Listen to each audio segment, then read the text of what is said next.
Dalam pribadi kita ada sifat sabar, ada sifat marah.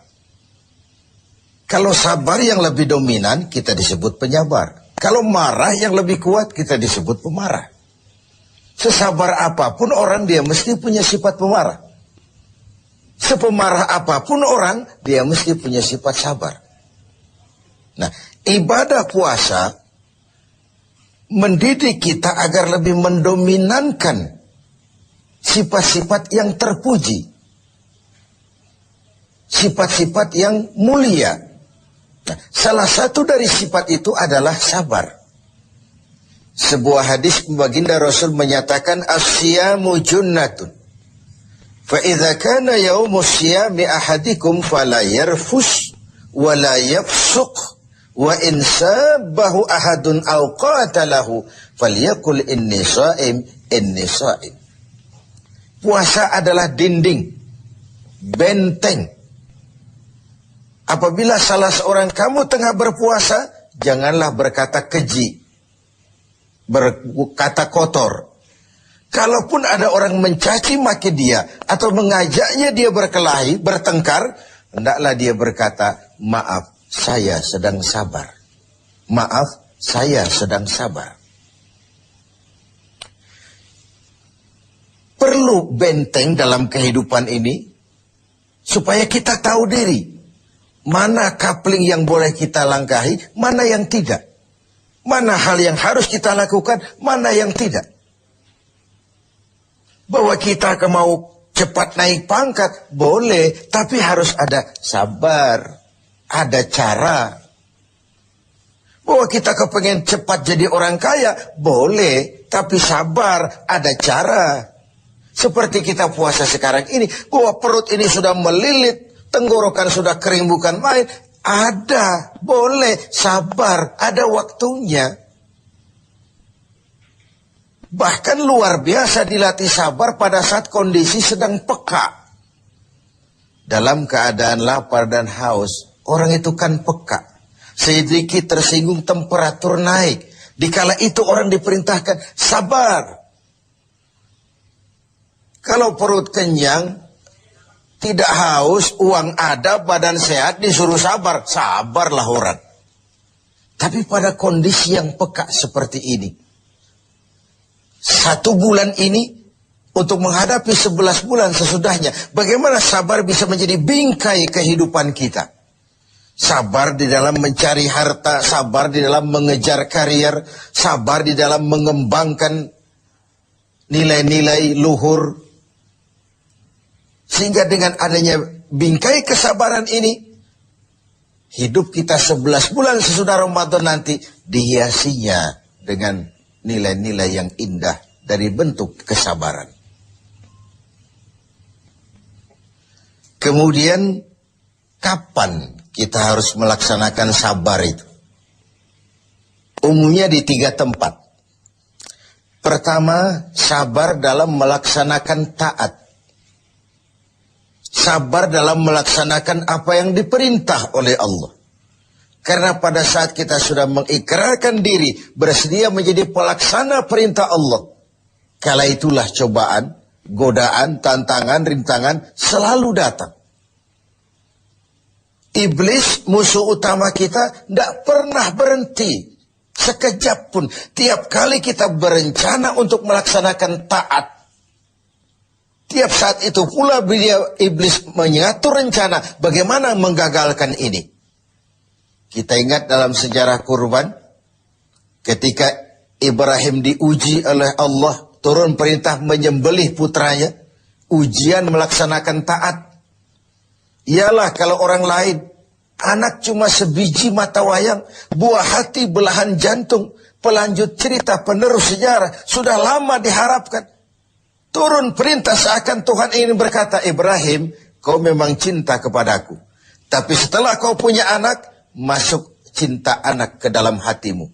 Ayo buktikan, mana yang lebih besar, cintamu kepadaku atau cintamu kepada anakmu. Sembelih anakmu. Ketika Ibrahim akan melaksanakan perintah itu, iblis ngatur strategi. Ini gendeng ini Ibrahim. Luar biasa. Kalau tiap orang punya iman seperti ini, kata iblis, nggak ada teman kita di neraka. CS kita nggak ada sudah. Ini harus digagalkan. Datang iblis menggoda Ibrahim. Kenapa mau kau sembelih anakmu? Perintah Tuhan. Tuhan cuma sentimen sama kau Ibrahim. Dia tidak kepengen kau punya keturunan. Jangan dilaksanakan. Tidak ada urusan sama kau iblis. Ini perintah Allah. Mundur. Gagal menggoda Ibrahim. Iblis pindah menggoda Siti Hajar. Barangkali perempuan lebih mudah. Karena perempuan umumnya lebih panjang rambutnya dari pikirannya. Lebih peka perasaannya. Hajar, kau tahu anakmu mau dibawa kemana dengan suamimu? Mau disembelih. Masa sih? Kok sampai hati menyembelih anaknya sendiri? Katanya itu perintah Tuhannya. Oh, kata Siti Hajar. Kalau ini perintah Tuhan, jangankan cuma anakku Ismail. Aku pun ibunya mau ikut disembelih. Tidak ada urusan sama kau. Minggir. 2 kali kecewa iblis. Gila ini. Dikira perempuan imannya lemah, malah lebih hebat lagi. Tanggung-tanggung mau ikut disembelih sekalian. Gagal menggoda Siti Hajar. Turun iblis menemui Ismail kecil. Ismail, kau mau dibawa ke mana sama bapakmu? Gak tahu. Kau mau disembelih? Kenapa mau disembelih? Katanya itu perintah Tuhan. Kalau perintah Tuhan, iblis, zahir batin saya siap, zahir batin saya ikhlas. Iblis mau bicara lagi, Ismail ngambil kerikil kecil. Idhab ya la'in. Pergi laknat terkutuk kau. Tengoklah iblis. Dia berputar saja di rumah tangga kita. Suaminya mantap. Dia datang kepada istri. Istrinya teguh. Dia datang kepada anak. Tidak akan berhenti usahanya. Di dalam kita menggagalkan upaya agar kita jangan mentaati perintah Allah. Sabar di dalam taat. Yang kedua, sabar di dalam meninggalkan maksiat. Di dalam meninggalkan yang dilarang. Orang tahu kita peminum. Sudah mau berhenti. Ada saja. Kau jangan bertingkah lah. Kau kemarin kan pakarnya. Sekarang aja. Sudah berhenti kita berjudi. Allah, sekali-sekalilah.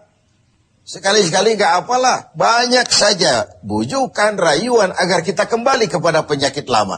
Meninggalkan maksiat, meninggalkan yang dilarang Allah pun perlu kesabaran.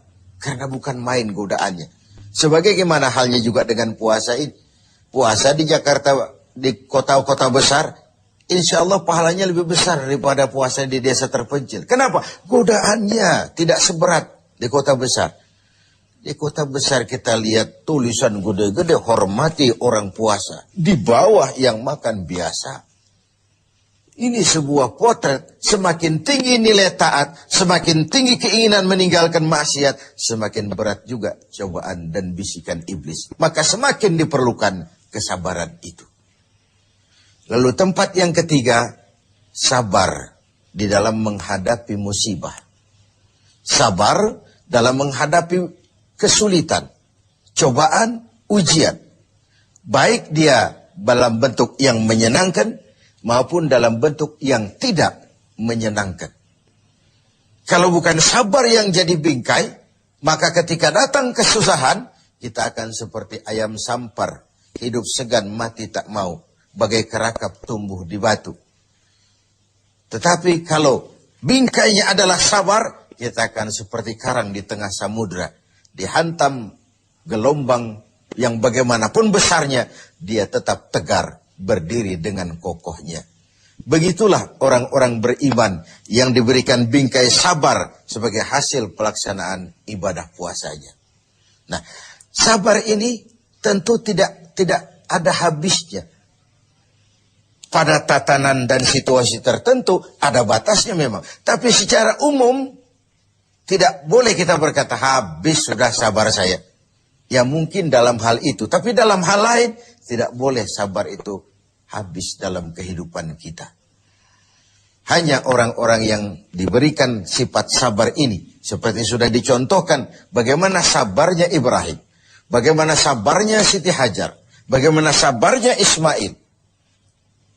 Melaksanakan perintah Allah dan mereka lulus. Lalu Ismail selamat digantikan dengan seekor kambing kibas. Dan kemudian Ibrahim diberikan lagi kegembiraan dengan beroleh seorang putra lagi yang bernama Ishak. Inilah hakikat sabar dalam taat. tidak akan rugi orang yang mau berkorban. Ibrahim siap menyembelih Ismail. Ismail diselamatkan oleh Allah. Kemudian Ibrahim ditambah karunia seorang putra yang bernama Ishak. Sebuah potret tidak akan pernah rugi. Orang yang mau berkorban, ikhlas dalam berkorban, dan sabar dalam melaksanakan taat kepada Allah Subhanahu wa ta'ala. Lalu sabar juga dalam meninggalkan apa yang dilarangnya. Karena ada kesan, huffatil jannatu bil makarih wa huffatin naru bisyahawat. Surga dan jalan yang menuju ke sana dipenuhi dengan hal-hal yang tidak menyenangkan. Sebaliknya neraka dan jalan-jalan yang menuju ke sana diselimuti oleh hal-hal yang menyenangkan. Hal-hal yang kita cenderung memang melaksanakannya. Karena itu belum tentu yang menyenangkan kelihatannya akan menyenangkan juga seterusnya. Pandai-pandailah kita memilah dan memilih antara keuntungan jangka pendek dengan kerugian jangka panjang, atau kerugian sesaat tapi menguntungkan pada kehidupan jangka panjang.